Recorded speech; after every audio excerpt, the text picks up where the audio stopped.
You're still with us here on Morning at NTV. Time for Postscript, looking into what is being described as the rising tide of journalists joining politics.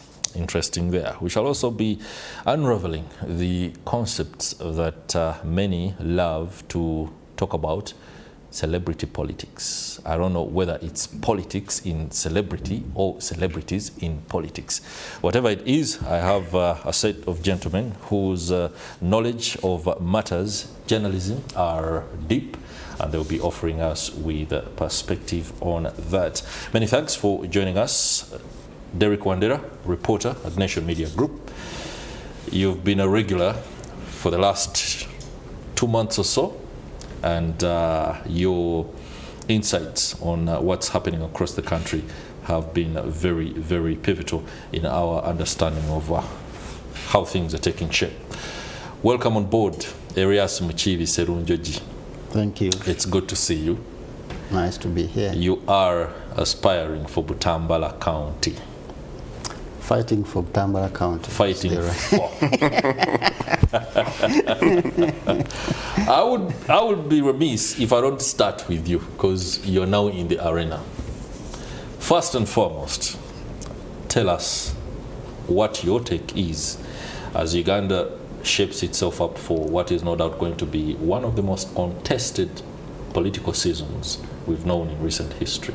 And then later, we shall dive into what the fight for Butambala is. You want my take for, is it the most contested? Perhaps yes. For me, a newcomer, I would say, it's the first, so you can say the fight of my life. I mean, you live something different, and you dive into the waters. You don't know what to expect. So, in that perspective, maybe if you say the most contested, for me it makes sense. But for the country, I think we have seen fiercer battles over the years. I don't know, 2001, I was just at just joined university, I saw it. I don't know if this one can get anywhere close to 2001, even 2006. Why? Because I think now the verve is kind of getting out of the politics. And what you see now, many people will think the presidential election will not be as contested as before, because many Ugandans we encounter, and I tell you this because I talk to people daily, and I mean potential voters, they'll tell you they don't expect a very serious fight for the presidency, because most of them will tell you, we know who will be declared winner anyway. So the contest will be there, but now it's up to those challenging General Museveni to actually pump it up and make Ugandans actually believe that they can dislodge the man. So on that aspect alone, I am not sure this is likely to be the most contested. But I mean, if you talk about potential for violence, for a lot of things, because I mean, all that is possible depending on how it is handled.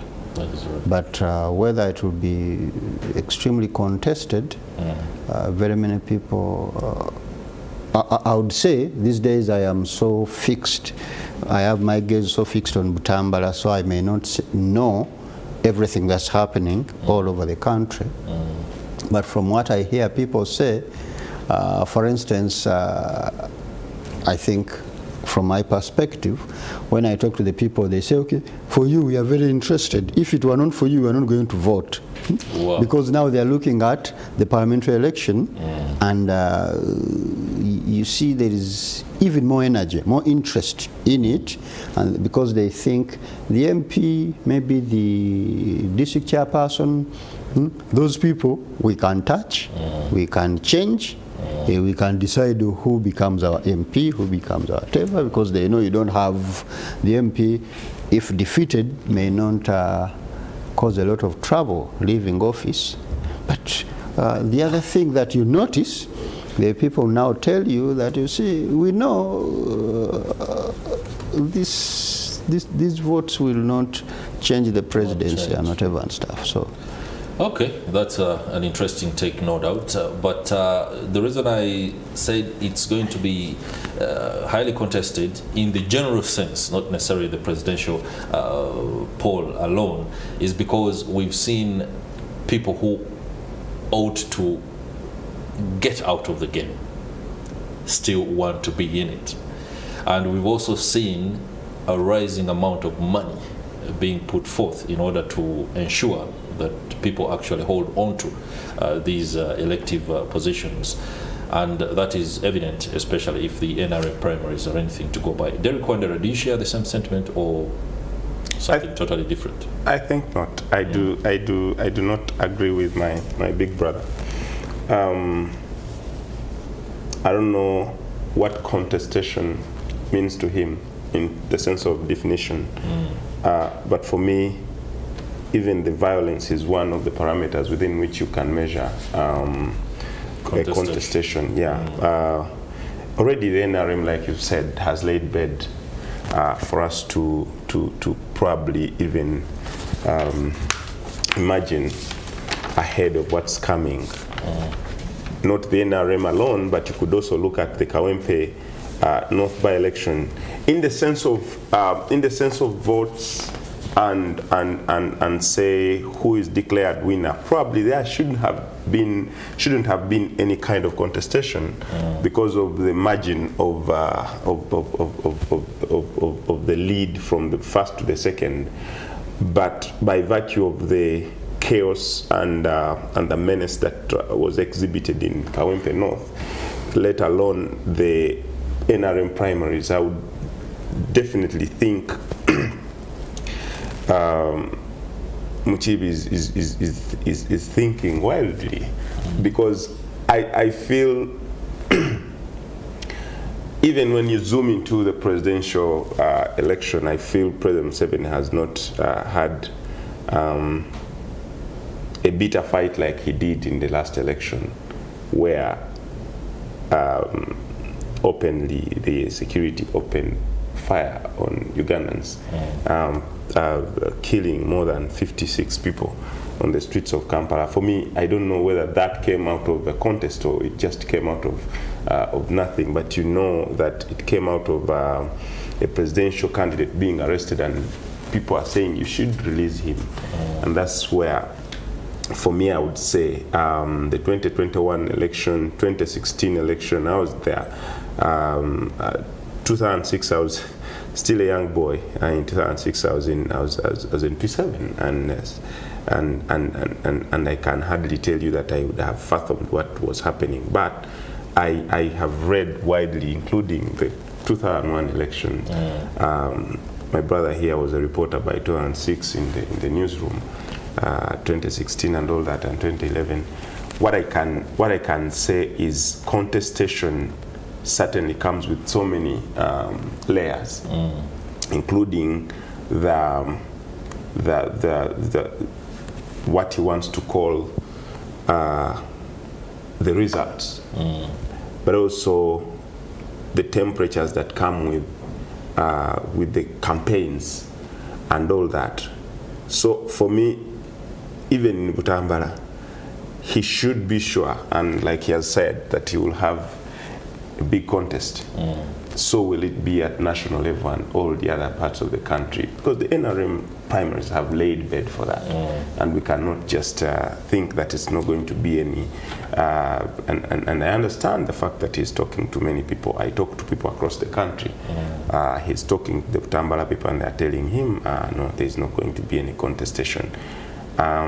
He knows we've had these conversations for very long time. He's not only my former boss, but my very close friend. Hey, close friend. All right. Yeah. Okay, that's interesting. But I think the overview there and preamble to our discussion is also well laid. Let me transition and delve into exactly the specifics of people who are making transitions from journalism to elective politics. It's a tightrope to walk many times, because journalism itself as a trade, as a passion, as a hobby, whichever way you're doing it, because those parameters are always there. There are those who will tell you, this is my job. Others will tell you, this is my passion. This is my calling. That transition to elective politics pits you against what you have been talking against most of the time.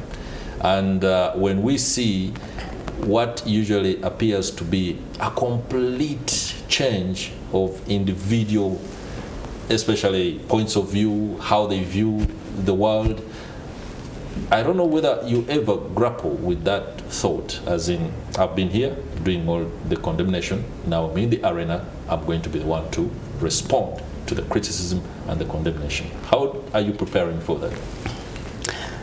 Thank you. You're talking about journalism. That's what I have done all my adult life.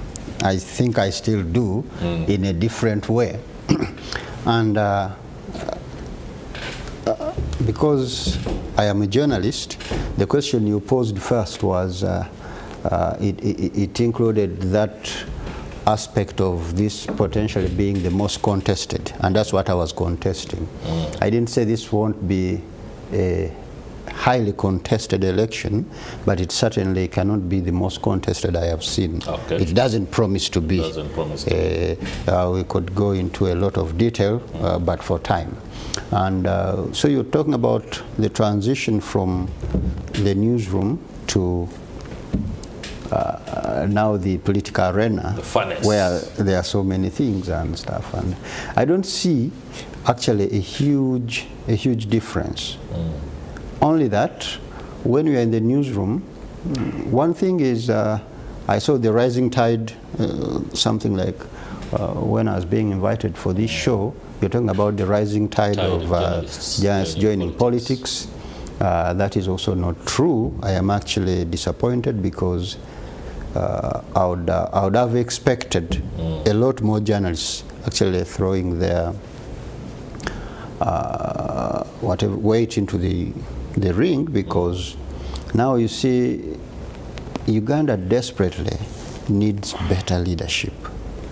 And journalists are some of journalists, if they do their job well, they pay attention to a lot of things, they get to be privy to so many things. They'll understand a lot of what's happening and can potentially actually get a lot of things going. Because now when you encounter a number of people who are in politics, they don't have a lot of information. They're not very well versed with what's happening itself, but they just get into the politics because they are the ones who are there. And I have been doing a little analysis of some of the former journalists who have or journalism practitioners who have joined politics, and I think they did pretty well. I mean, you can name a few. If you talk about the Chintumso case, Chivejinja tried to do that. Then Bidandi Sali, Wafula Ugutu, now Semjunganda, whatever. You can, and you don't have very many. I wish we actually had many more than we actually have. There is, our leader of the opposition now was doing your job not so many years ago. And I mean, you get surprised that he's into his first term, just completing it, and he's the leader of the opposition. And many people will tell you maybe he's not the worst leader of the opposition we have had in recent years, despite his very limited experience as a politician.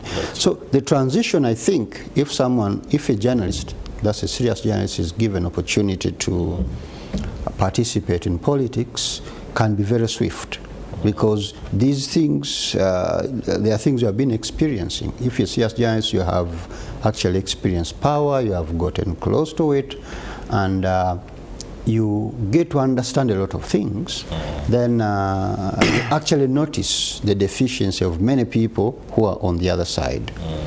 And we cannot have a country where we are not led by some of our best. And the challenge now we have is you'll find very many people who get elected to parliament, who get elected to other elective positions, and they have actually never done anything. They don't understand things, but the person is there. They get to parliament, they get to whatever positions they do, and now they start for the very first time to interact with serious information to do with governance, with this and whatever. They get all the challenges on how to sieve it, what to react to. And many of them just get mesmerized and say, okay, it is now, you know, getting elected is a very serious struggle in itself. And so if when one gets elected, now they say, now why should I start reading these things as if I am going back to primary school? Someone gets to parliament and they have perhaps never read a book, a single book, cover to cover, and know what's there and whatever. So, I mean, what is it called? When you have people who actually would ordinarily not qualify to lead, and they are the leaders, and it's a big problem. So when you say that very many journalists are joining the fray, I think that is being conservative on your part, to say maybe journalists don't deserve to lead and whatever. But in all over the world, because journalists should be stepping up to contest for the presidency, for all those positions. Okay. By the way, that is not, it's not a characterization, but a statement of fact. They are joining. It is not that they shouldn't or don't qualify to join. They are.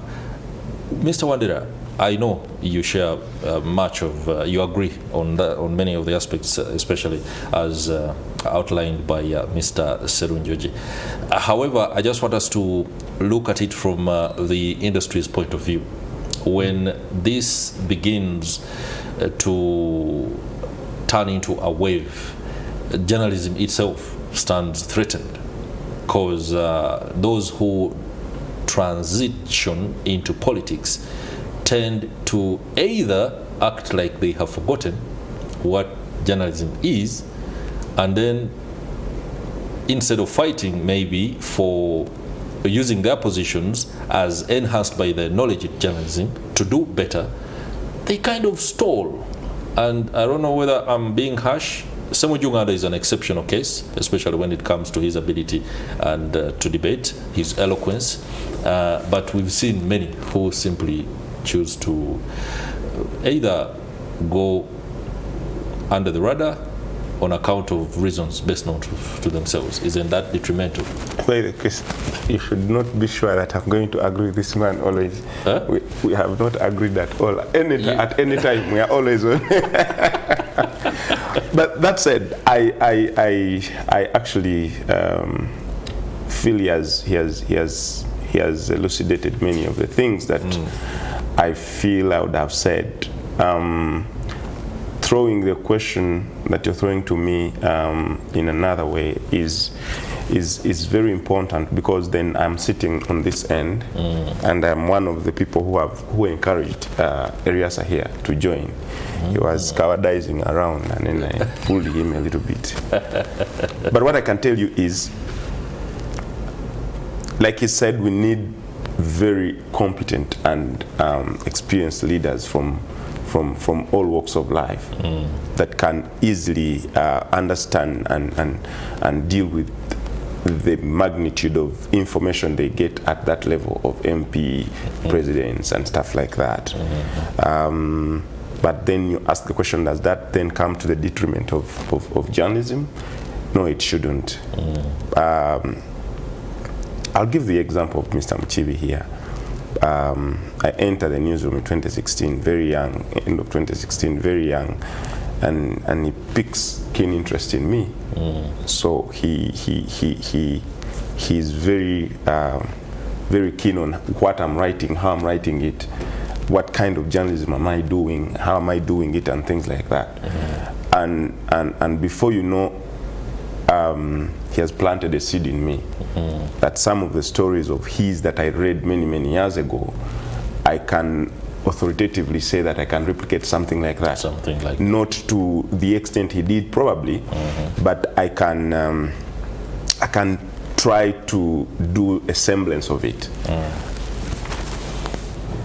That means that every layer of journalism and leadership has to have bricks and joints.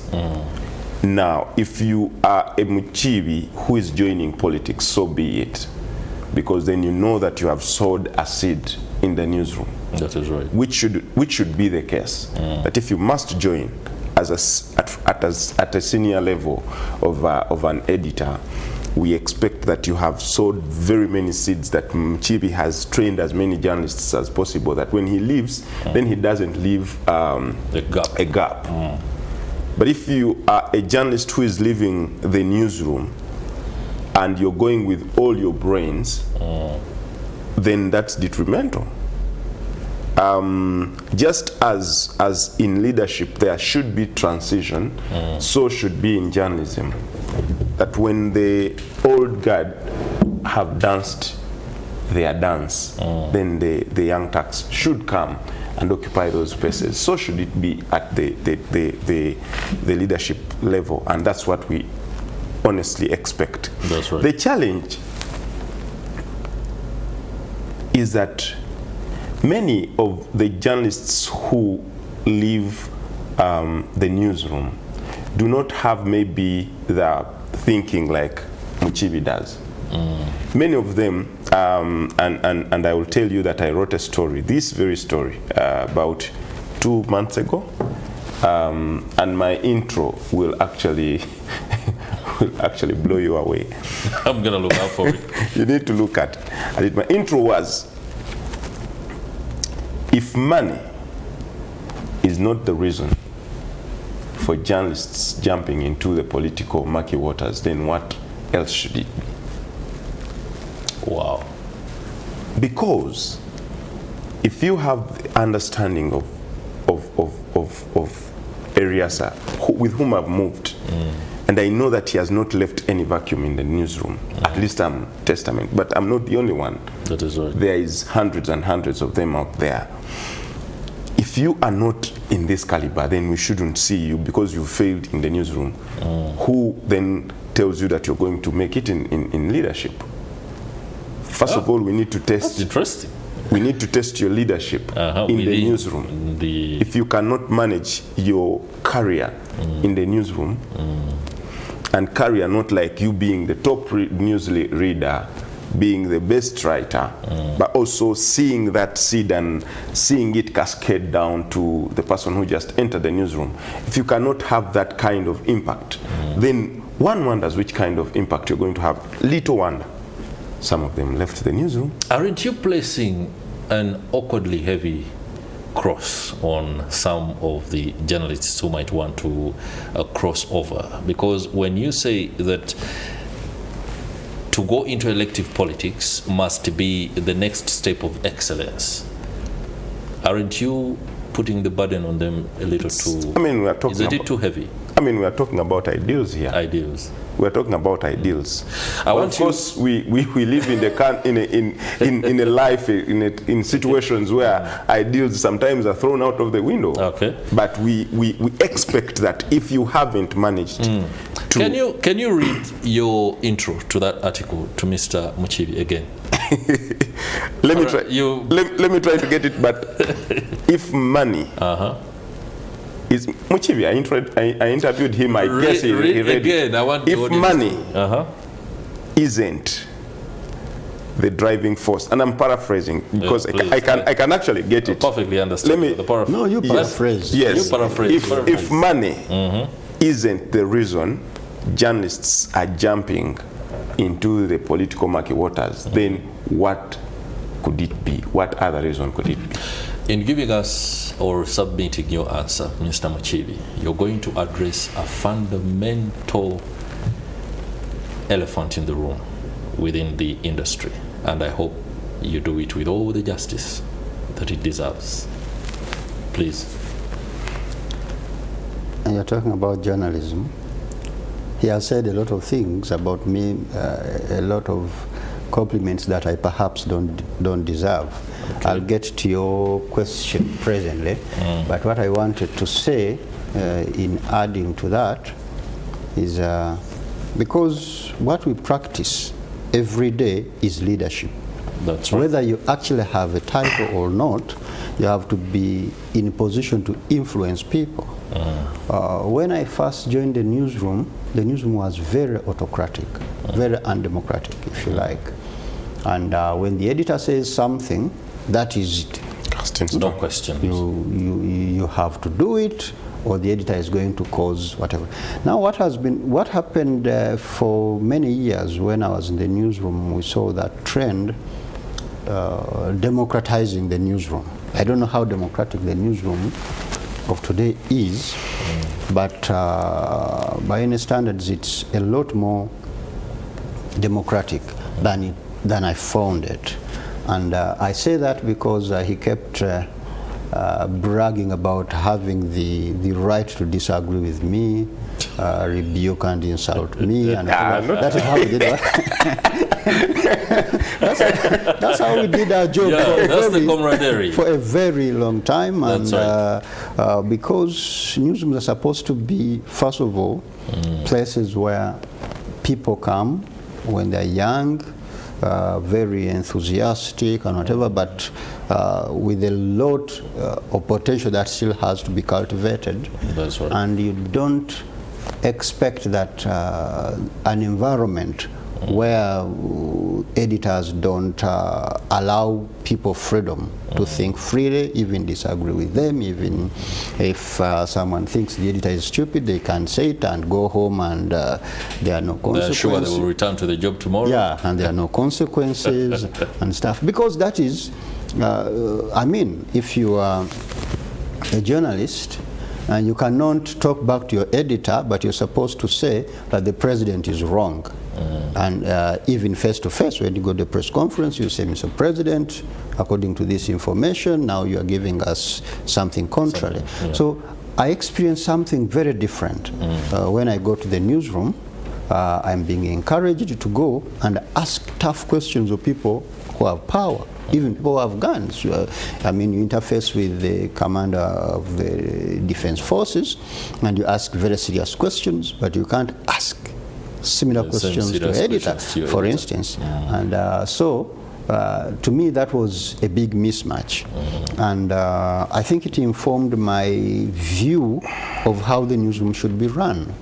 And whether somebody just joined yesterday or they have been there 20 years, they should be on the same platform with the ability to discuss things and whatever and stuff. And when we were in the newsroom, this concept was introduced to me, I think, 2006, when I attended the summer academy in Hamburg, Germany. And there was some facilitator, an interesting lady called Frederica Boga, who kept telling us that in journalism, but I think even the rest of professions, credibility is a long-term strategy for profit. That you won't get paid too much money so quickly. That is right. But if you remain credible and people know that this is the go-to person, if I want to be interviewed, if I want my story to come through very well, this is the guy I have to go to and whatever. You'll eventually grow into a serious journalist who everyone will want to come to. If there will be consultancy opportunities, if there will be whatever, they'll always be running to you because you have proven over time that you're credible. That is right. And that, I was saying that, again, to flip it onto the politics, because I don't, because if you want to make a lot of money, people can think of politics and whatever, but maybe going to Chikubo, if you have 100 million or some startup capital, would be an easier way. You are not accounting to anybody, no one will come to ask you for any money. So if you want to make money, maybe politics cannot, will not be the best place to go to. And if you want proof of that, because people think members of parliament get paid a lot of money and whatever and stuff, but it's a perception thing. You just need, no, it might be some money landing on the accounts, and most Ugandans don't get it. But then you just have to look at former MPs. You get a list in TV, a Daily Monitor. You can, if you want to look at how much money people get out of politics, you can look at 100, 200 former MPs and see how they live today. So if someone can even afford 100 million shillings to buy a used Japanese car to ride around town.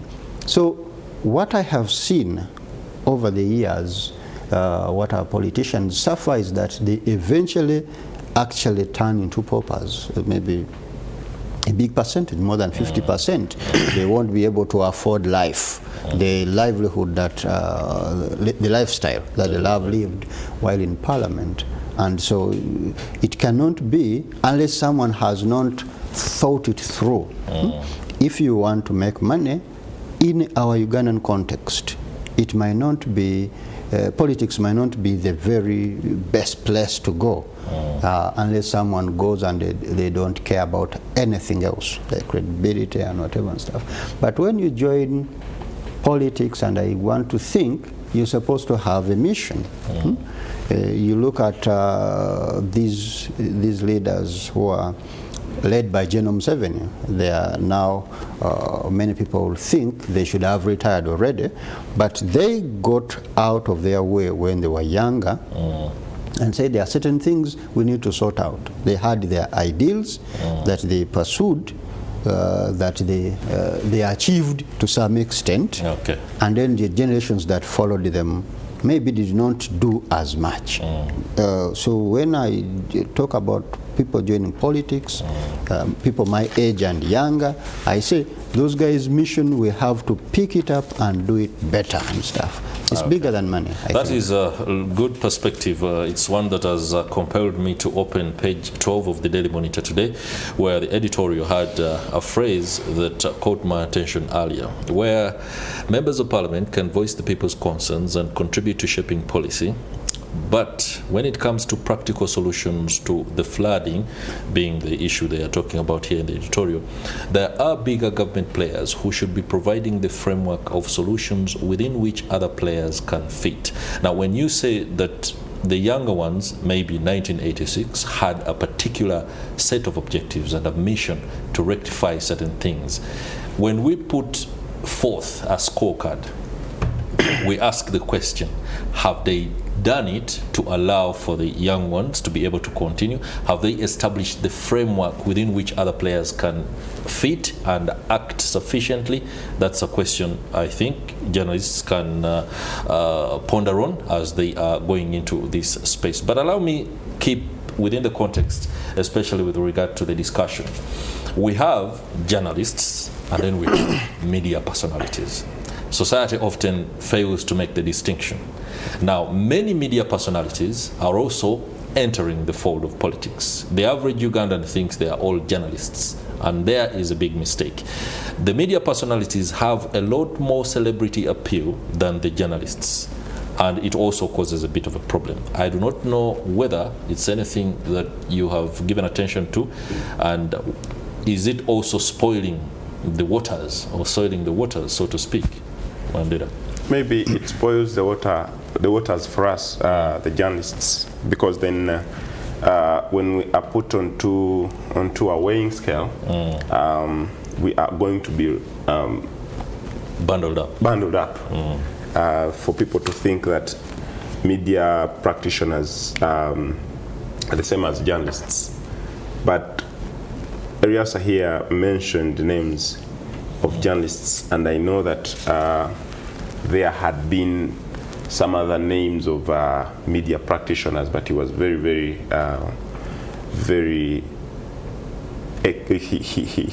he was very intentional on the names that he mentioned. He carefully chose them. For me, and from where I sit, it's always going to be a very big problem, especially when we get out of here and go to the public that when you see a person who has been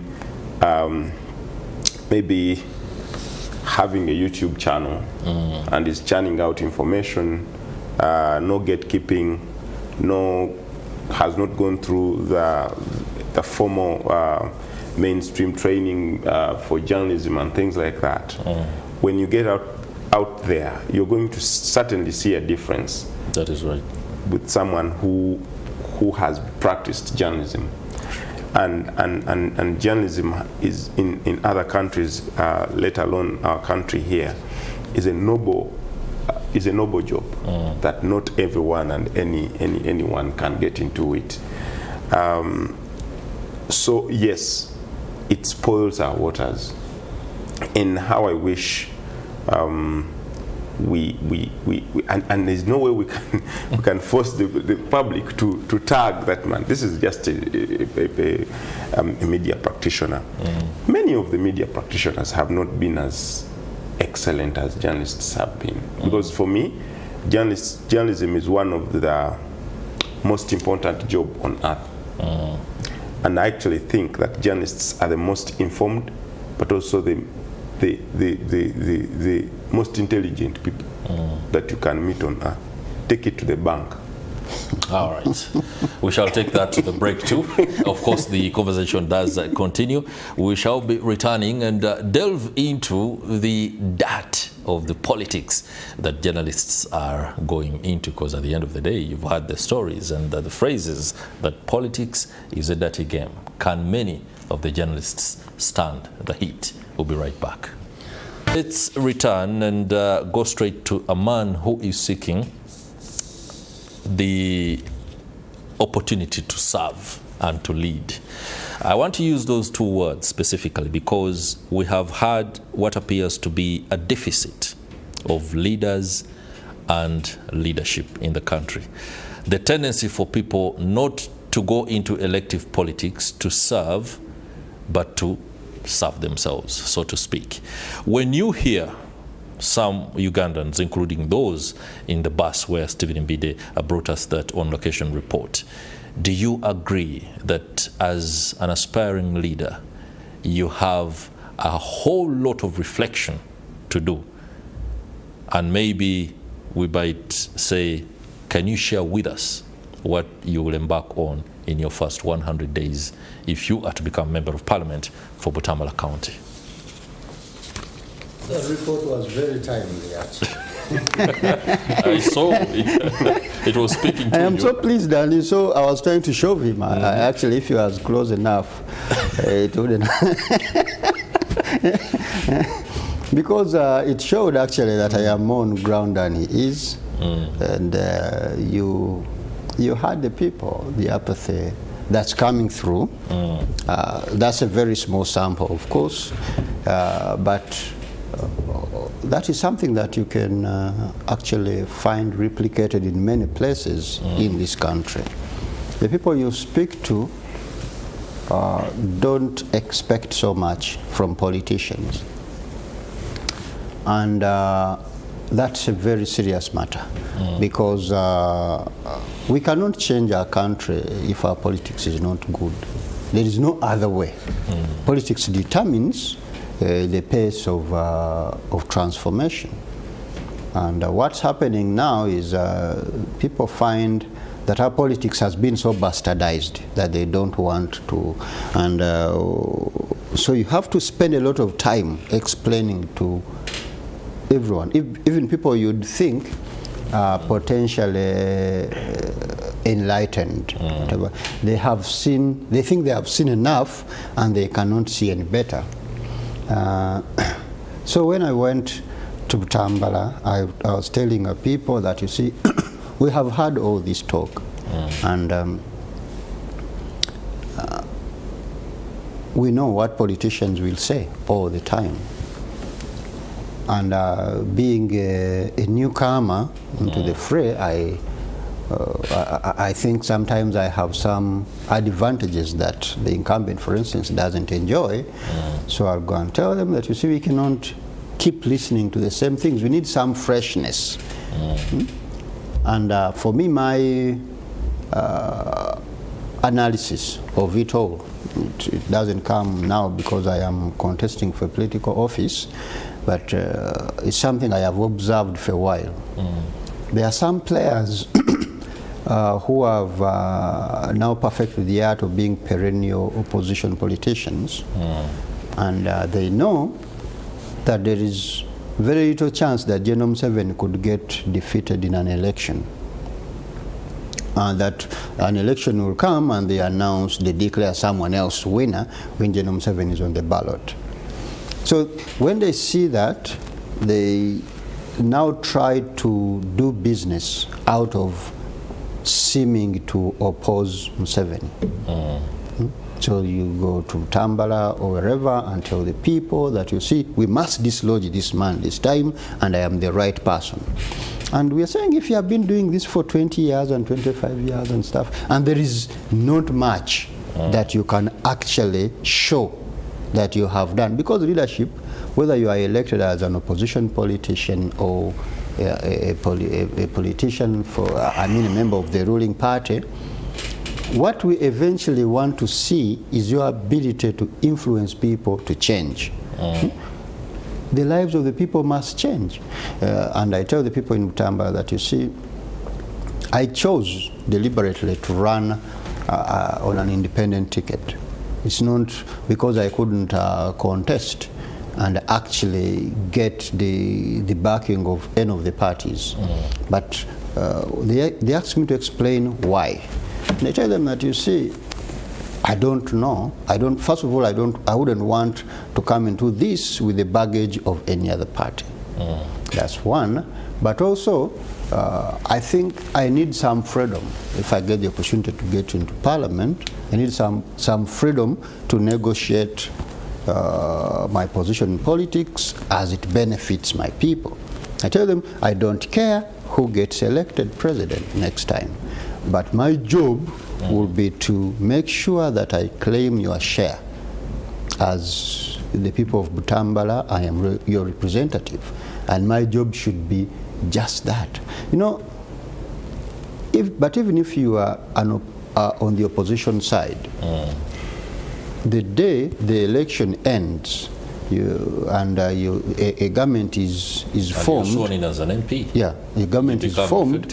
You know, now I think your job, your principal job, as it actually concerns your constituents, should be to look into the manifesto of the sitting government and say, you promised A, B, C, D to the people, and then I try to see how that which was promised is fulfilled.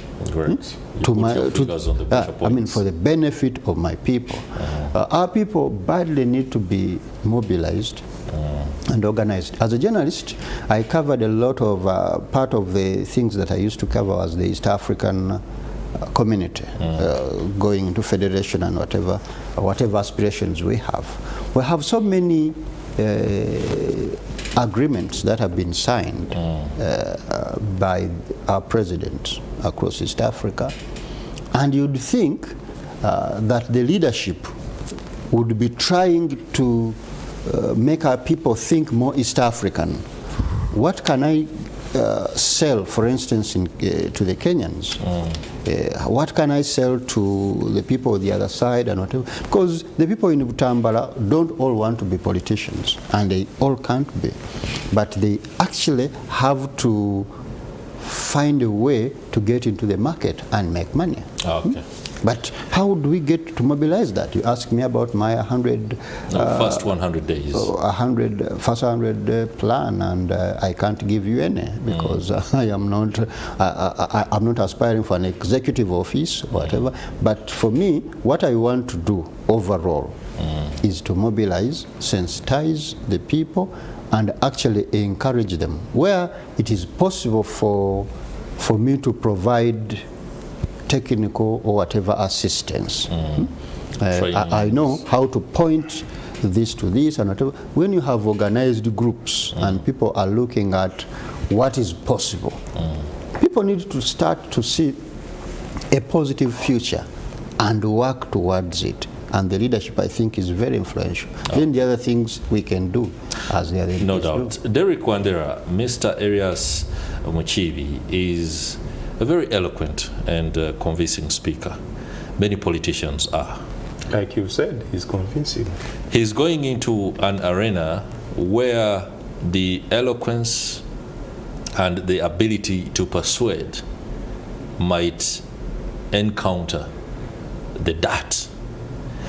Do you see the possibility, and if he has room or leverage, like he said, he doesn't want to commit either to one party because as an independent it will allow him attend to the issues of the people of Butambala as and when they come.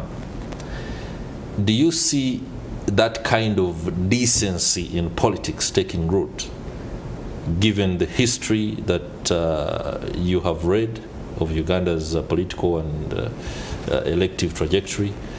Is it something that somebody will look out and say, I think now that we have journalists coming through, including the likes of Eriasa Mukiibi, it's about time we change this arc and point it towards the right position or place? I think it's too much to call.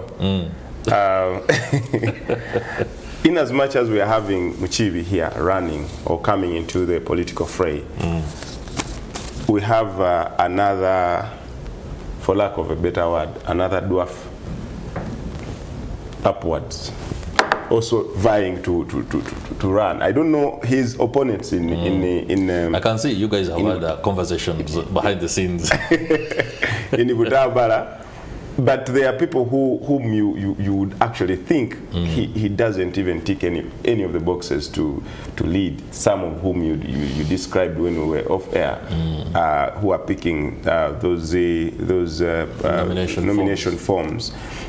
And surprisingly, some of them go through, by the way. Some of them go through. They find the 20 million. They find the 20 million. They find the 3 million for parliamentary, and they go and somehow they pass through our fingers and end up in parliament. And then you have a Mukiibi who is going to come and substantiate matters on the floor of parliament. And then you have the other one who is going to just come and before you know he's away. His constituency is not represented. The views of the people are not represented. Nothing. But all he does is come and look around. Which deal can I bang today? Bang a deal and go. So the society has a mixture of all things, and we have so many. We are a hodgepodge of many things that we don't desire. Some of which, when you sat down and sieved, we might remain with only 3 or 2 Mukiibis. And yet they are the ones who are driving the economy, the policy, and stuff like that. So for me, my appeal is if we can get as many Mukiibis. Thankfully, Mukiibi's opponent is fairly good in terms of articulation and stuff like that. The other things are theirs to sort. But if we can get as many Mukiibis as possible into our political arena, this country will be a different place. All right. Thank you very much, Derrick Wandera, a reporter at Nation Media Group, for what is no doubt a very compelling endorsement of Eriasa Mukiibi Sserunjogi for MP Butambala County. The man himself, many thanks for coming by. And as you enter elective politics, please continue to bear the torch of transparency, speak matters as you have written, and be as forthright as anyone can be in articulating these matters. We shall be looking forward to report and criticize as you have done those that have been in those positions before. That will do it for the postscript. I hope it has emboldened your understanding of matters journalism, but also elective politics and what journalists can do if they are in that space. We shall be